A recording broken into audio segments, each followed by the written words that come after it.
In this video, I'm going to show you how to freeze frame a video on CapCut PC in a quick and easy way. This is a really useful editing trick if you want to emphasize a reaction, create a dramatic pause, highlight a moment, or turn a single frame into a clean still image inside your project. If this tutorial helps, please hit the like button and subscribe for more easy CapCut editing guides. Let's jump right in. First, open your project in CapCut PC and make sure your video clip is already placed on the timeline. Now drag the playhead to the exact moment where you want the freeze frame to happen.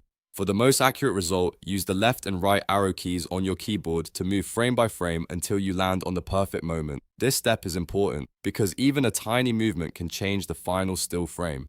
Once you've found the exact frame you want, click on the video clip in the timeline so it becomes highlighted and selected. You want to make sure the correct clip is active before you export anything.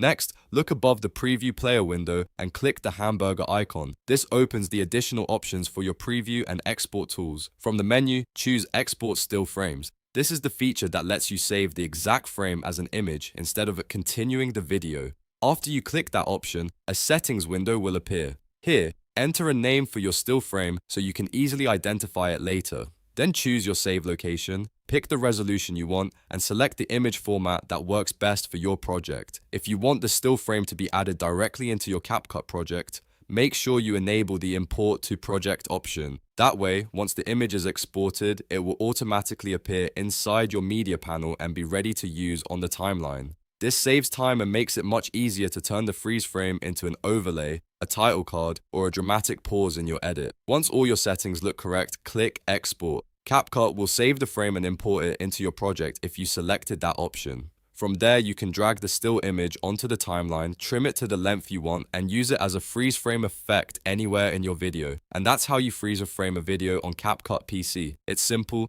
fast, and a great editing trick to add more style and impact to your content. If this video helped you out, please give it a like, subscribe for more CapCut tutorials, and I'll see you in the next one.